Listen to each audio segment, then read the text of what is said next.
இஸ்லாமிய அழைப்பு பணிகளை அழைப்பாளர்கள் புரிந்து கொள்ள வேண்டிய செய்தி. உதாரணத்துக்கு ஒன்னே ஒன்று பாருங்க. அண்ணல் பெருமானார் ஸல்லல்லாஹு அலைஹி வஸல்லம் மக்காவில இருந்து மதீனாவுக்கு வந்து இஸ்லாமிய சாம்ராஜ்யத்தை அமைச்ச அந்த அந்த ஹோல் ஹிஸ்டரிய மொத்த வரலாற்றை அப்படியே ஒரு பருந்து பார்வையில் பாருங்க. இப்ப ரசூலுல்லாஹ்வுக்கு கொடுக்கப்பட்ட டார்கெட் என்ன? ஒரு உயிரோட்டமான இஸ்லாமிய சமூக அமைப்பு நிலை பெற வேண்டும்.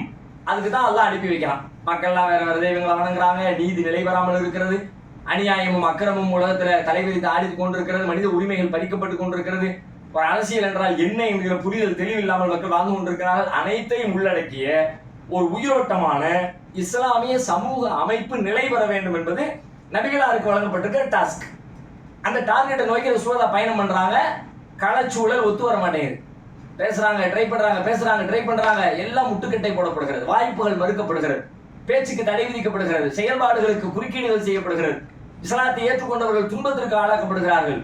அதை நோக்கி முன்னேறுவதற்கான தடைகள் எக்கச்சக்கமா இருக்கு. இல்ல, வாய்ப்பே இல்ல, இதுக்கு பிறகு இங்க இருந்தோம்னா ஒரு இன்ச்சு கூட நகர்வதற்கான சூழலே இல்லை. என்ன பண்றது? இப்ப களத்தை ஆய்வு செய்யாத சொல்லலாம். என்ன பண்றது? கள ஆய்வுனா பிரச்சனை என்னங்கிறது கண்டறியணும் முதல்ல. இப்ப நாம அடுத்து நம்முடைய சமூகம் முன்னேறி போகணும்னா நம்மளும் அது மாதிரி கள ஆய்வு பண்ணணும். என்ன களத்துல என்ன பஞ்சாயத்து, என்ன சிக்கல், நம்ம என்ன செய்யணும், என்ன செய்ய போறோம், அதை செய்ய விடாம தடுக்கிற சக்திகள் என்ன, எதனால எல்லாம் அதனுடைய செயல்பாடுகள் முடங்கி போய் கிடக்கிறது, அதையெல்லாம் யோசிக்கணும்ல. அப்ப ரசூலுல்லாஹ் அது மாதிரி யோசிக்கிறாங்க. களச்சூழல் நமக்கு எதிராக இருக்கிறது, நம்முடைய டார்கெட்டை நோக்கி நம்மளால முன்னேற முடியாம இருக்கிறது. ஒரு இஸ்லாமியரை கூட அவர்கள் ஏற்றுக்கொள்ள மறுக்கிறார்கள், கடும் துன்பத்துக்கு ஆளாகிறாங்க. இஸ்லாமிய வளர்ச்சி என்பதே மக்கள் இஸ்லாத்திற்குள் பிரவேசிப்பதன் வழியாகத்தான். அப்ப மக்களை வரவிடாம தடுக்கிற எல்லா வேலைகளையும் அவங்க செஞ்சுக்கிட்டு இருக்கிறாங்க. அப்படிங்கிறத பாக்குறாங்க. அதனுடைய ரூட் காஸ் ஆய்வு செய்யறாங்க. வெறுமனே மேலோட்டமா பாக்குறது இல்ல. இதுக்கான காரணங்கள் என்ன, இதுக்கான பின்னணி என்ன, இதனால எல்லாம் இவங்களால இப்படி செய்ய முடியுது. அவங்க குறைஷிகளுடைய அரசியல் அதன் பின்னணியில் இருக்கிறது, குறைஷிகளின் பொருளாதாரம் அதன் பின்னணியில் இருக்கிறது, அந்த சிஸ்டம் பின்னணியில் இருக்கிறது, கட்டமைப்பு வெறும் தனி மனிதர்களால் வந்துகிட்டு இருக்கிற இடையூறு இல்லை. இது ஒரு பெரிய கட்டமைப்பின் வழியாக நம்முடைய முன்னேற்றம் தடுக்கப்படுகிறது. அப்படின்னு இது எல்லாத்தையும் உடைக்கணும். இதுக்கு என்ன பண்றது? ஒரு மாற்று அரசியல் வேணும். அதுக்கு என்ன பண்றது? அதுக்கு ஒரு தளம் வேணும். ஆகாயத்துல நின்றுட்டு விளையாட முடியாது, கிரவுண்ட்ல நின்றுட்டு விளையாண்டு ஆகணும். அப்ப அந்த கிரவுண்ட் வேணும். எந்த கிரவுண்டு தேர்ந்தெடுக்கிறது பாக்குறாங்க. அது தீர்வாக மதீனா என்கிற கிரவுண்டு தெரிகிறது. ஓகே, நல்ல கிரவுண்டு, அங்க ஒரு பிரச்சனை இருக்கிறது, அதை நாம போய் தீர்த்து வைக்கலாம். அந்த மக்கள் நமக்கு இணக்கமா இருக்கிறாங்க, அவங்களுக்கு நமக்கு இடையில ஒரு நல்ல உரையாடல் இருக்கிறது. அப்ப அதை களமாக வைத்துக் கொண்டு களமாடுவோம்னு சொல்லிவிட்டு அப்பதான் அதை சொல்லுதான் மதீனாவுக்கு ஹிஜ்ரத் திட்டத்தை போடுறாங்க. நல்ல யோசிங்க, ஹிஜ்ரத் என்பது தப்பித்தலா, உயிர் காத்துக் கொள்வதற்காக செய்யப்பட்ட வேலையா? பல பேர் அப்படிதான் நினைச்சுக்கிட்டு இருக்கிறோம். வேற வாழவே முடியல, அவளை இங்க கொண்டு விடுவாங்க, அதுக்காண்டி தப்பிச்சு போனாங்க, கொண்டு விடுவாங்க, இதுக்காக வேண்டி கொலை பண்ணாலும் ஏற்றுக்கொள்வாங்க தூதர்கள். இந்த பணிக்காக வேண்டி உயிரை இழக்க வேண்டிய சூழல் வந்தால் தன் உயிரை காத்துக் கொள்கிற வேலையை செய்ய மாட்டாங்க, அந்த பணியை நிறைவேற்றுகிற வேலையை தான் தூதர்கள் செய்வாங்க. ரசூலுல்லாஹ் உயிரை காத்துக்கிறக்காண்டி எல்லாம் போகல, ஓடி போகல, தப்பிச்சு போகல. உயிரோட்டமான இஸ்லாமிய சமூக அமைப்பை இங்கிருந்து கொண்டு என்னால் நிலைவர செய்ய முடியவில்லை, வேறு எங்கிருந்து கொண்டு நிலைவர செய்ய முடியுமோ அந்த இடத்தை நோக்கி அதுக்குத்தான் நகர்ந்தாங்க. அதுக்கு என்னெல்லாம் எல்லா பிளானும் போடுறாங்க, எல்லா ஸ்ட்ராட்டஜியும் ஃபாலோ பண்றாங்க. முதல்ல என்ன செய்யணும்? இங்க இருந்து முதல்ல வெளியே போகணும். முதல்ல அதை என்னென்ன பணிகள் செய்யணும், ஏது பண்ணி எல்லாத்தையும் திட்டம் போட்டுட்டு அதுல ப்ரையாரிட்டி என்ன, ஃபர்ஸ்ட் என்ன, முதல்ல மக்கள் இருந்து வெளியேறி மதீனாவுக்கு போய் சேரணும். சேர்றதே பெரிய சவால். அதுக்கு என்ன பண்றது? இங்க இருந்து என்னைக்கு போறது, எப்படி போறது, கூட யாரை சேர்த்துக்கிறது, பயணத்துக்கு வழிகாட்டி யாரு, நம்ம புது ரூட்ல போறோம், வழி தெரியாம மாட்டிக்க கூடாது, எந்த ரூட்ல போறோம், என்ன வாகனத்துல போறோம், அந்த இடையில காலத்துல சாப்பாட்டுக்கு என்ன பண்றது, அந்த எப்ப தங்குறது, எத்தனை நாள் குகையில தங்குறது, அவன் எதிரிகள் தேடி வருவான அவனை எப்படி டைவர்ட் பண்றது, எல்லாத்தையும் பிளான் பண்றாங்க. போய் சேர்றாங்க.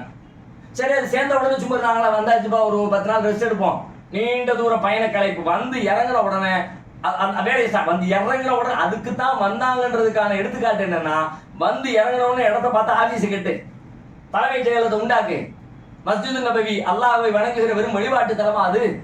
அதுதான் நபிகள் நாயகம் ஸல்லல்லாஹு அலைஹி வஸல்லம் அவர்கள் உருவாக்க விரும்பிய இஸ்லாமிய சாம்ராஜ்யத்தினுடைய தலைநகரமாக, தலைமை செயலகமாக. அங்கிருந்து எல்லா பிளானையும் போட்டு எக்ஸிக்யூட் பண்றான். எல்லாரும் அங்க வந்து சந்திக்க. சரி, நம்ம வேற ஊர்ல வந்து உட்கார்ந்துருக்கிறோம், பல சமூக மக்கள் இருக்கிறாங்க, இங்க என்ன பண்றது? எல்லாத்தையும் சமூக தலைவர்களை கூப்பிடு. உனக்கு எனக்குள்ள அக்ரிமெண்ட் என்ன? நான் வெளியூர்ல வந்திருக்கேன் நினைக்காத, உனக்கு நான் பாதுகாப்பு, எனக்கு நீ பாதுகாப்பு, எல்லாம் ஒத்தாசையா இருந்துக்கலாம். மதீனா சாசனம் யூதர்களுக்கும் நபிகளாருக்கும் இடையில போடப்படுகிறது. அடுத்து என்ன பண்றாங்க? பொருளாதார ரீதியா என்ன சிக்கல்? வந்திருக்கிறவங்க முதல்ல சாப்பிடணும், தூங்கணும், தங்கணும், அப்பதான் அடுத்த வேலையை பார்க்க முடியும். இங்க வெளியூர்ல வந்தவங்க உள்ளூர்காரன் வீட்டுல போய் தங்கிக்க, சேர்ந்துக்க, சாப்பிட்டுக்க. சிலர் வீடு பத்தல, எக்ஸ்ட்ரா ஆட்கள் இருக்கிறாங்க, ஒன்றும் பிரச்சனை இல்லை, வசதி நபவியில தங்கிக்க. ஒன் பை ஒன்னா அந்த இலக்குக்கு என்னவெல்லாம் இருக்கோ எல்லா ஸ்ட்ராட்டஜி ரசூலுல்லாஹ் பிளான் பண்றாங்க. சரி, அது முன்னேறி போய்கொண்டே இருக்கும்பொழுது தடைகள் வருகிறது. வெளியிலிருந்து எதிரிகள் வருகிறார்கள், சண்டைக்கு போவோம், போரிடுவோம். வெளியிலிருந்து வரக்கூடிய எதிரிகளின் எதிர்ப்பை முறியடிப்போம். சரி, அதை முறியடிக்கலாம் அப்படின்னா உள்ளுக்குள்ள பார்த்தா முனாஃபிக்குங்கிற பேர்ல இங்கிருந்து அதை ஒழிச்சுக்கிட்டு வேற ஒரு டீம் உருவாகுது. அதுக்கு என்ன பண்ணலாம், அதுக்கான திட்டங்களை வகுப்போம். இப்படி எல்லாத்தையும் பிளான் பண்ணி சக்சஸ் பண்ணி, அதோடு மட்டும் இல்ல, தாம் போனதுக்கு பிறகு இது நிலை பெறுவதற்கு என்ன செய்யணும், லெகசி என்ன, அவர்கள் விட்டு செல்லக்கூடிய மரபு, அதை கட்டி காப்பாற்றக்கூடிய தலைவர்கள், அவங்களையும் உருவாக்கு, அடையாளம் காட்டு. எல்லா வேலையும் முடிச்சதுக்கு பிறகு தான் ரசூலுல்லாஹ் போய் மரணத்தை தழுவினார்கள். இப்ப நாம என்ன செய்யணும், நம்முடைய இந்த வரலாற்றின் வழி பாத்தீங்களா, ரசூலுல்லாஹ்வுடைய வரலாறு எவ்வளவு பெருசு பாத்தீங்களா, ரசூலுல்லாஹ் எவ்வளவு பெரிய திறமையாளர் பாத்தீங்களா. இந்த திறமை வெறும் வெத்து பெருமை பேசுறதுக்கா? இதுல இருந்து பாடம் படிக்கிறோம் என்றால் இதை நாளைக்கு எக்ஸிக்யூட் பண்ணணும். இங்க எக்ஸிக்யூட் பண்ண வலியுறுத்தணும்.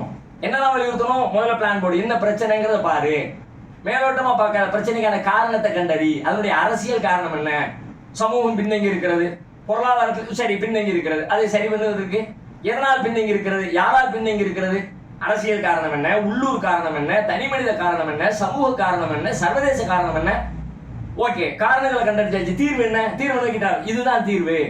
அப்ப என்னென்ன வேலைகளை செய்யணும், இப்படி நம்ம பிள்ளைங்களை படிக்க வைக்கணும், இப்படி பிசினஸ்ல இன்வெஸ்ட்மெண்ட் பண்ணணும், இப்படி நாம பொருளாதாரத்துல மேம்பட வேணும், திட்டங்களை தீட்டு. மூணாவது, தீட்டின திட்டங்களை வரிசைப்படுத்து, எதை முதல் எதை ரெண்டாவது,